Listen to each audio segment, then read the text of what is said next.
On parle beaucoup de votre activité industrielle, de l'automobile. Vous êtes également, je le disais, vous avez un passeport libanais.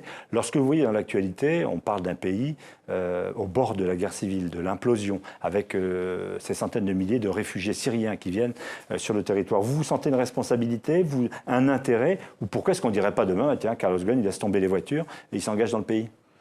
Écoutez, ce qui se passe au Liban et ce qui se passe en Syrie, c'est un drame humain. Avant d'être un drame politique, c'est un drame humain.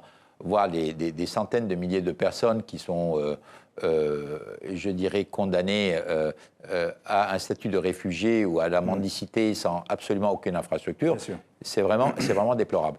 Alors, ceci étant dit, il faut agir. Chacun agit à sa façon. Moi, ma façon d'agir, c'est dans le cadre du peu de temps que j'ai, c'est de participer notamment à des conseils d'université, à des activités d'éducation, voire même à des investissements qui permettent soit de développer des emplois, soit d'aider des étudiants, etc. Chacun peut à sa façon donner un coup de main.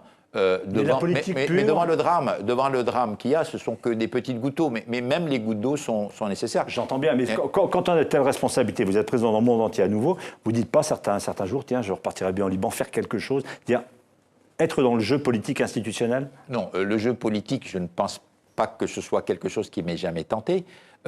Par contre, dédier un peu plus de temps, le jour où j'aurai un peu plus de temps à soulager un peu les difficultés qu'il y a dans la région, c'est quelque chose que je ferai volontiers, oui.